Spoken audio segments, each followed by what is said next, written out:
Saudara, dalam keterangannya, Dirkrimsus Polda Metro Jaya Kombes Ade Safri Simanjuntak menyatakan telah menggeledah dua tempat, yakni di Kertanegara, Kebayoran, dan juga di Gardenia Villa Galaxy di Bekasi, Jawa Barat.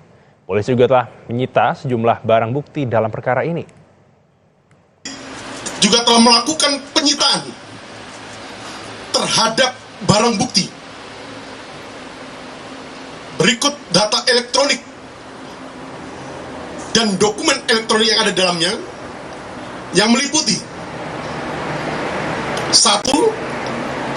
Dokumen penukaran falas dalam pecahan SGD dan USD dari beberapa outlet money changer dengan nilai total sebesar 7.468.711.500 rupiah sejak bulan Februari 2021 sampai dengan bulan September 2023. 2. Penyitaan juga dilakukan terhadap turunan atau salinan berita acara penggeledahan, berita acara penyitaan, berita acara penitipan temuan barang bukti, dan tanda terima penyitaan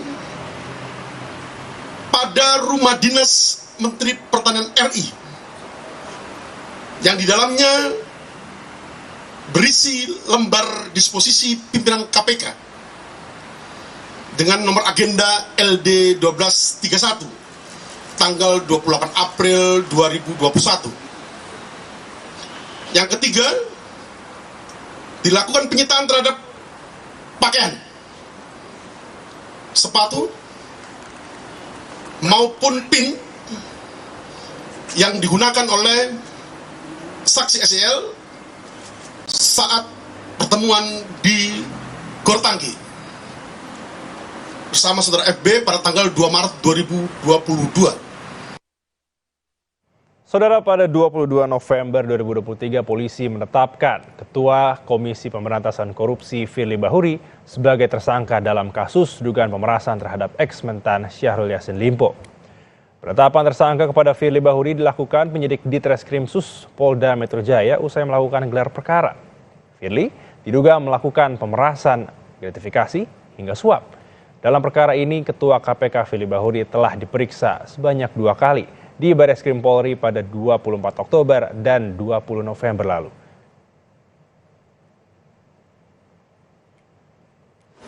Berdasarkan fakta-fakta penyidikan, maka pada hari Rabu, hari ini, tanggal 22 November 2023, sekira pukul 19.00, bertempat di ruang gelar perkara di Ditreskrimsus Polda Metro Jaya, telah dilaksanakan gelar perkara dengan hasil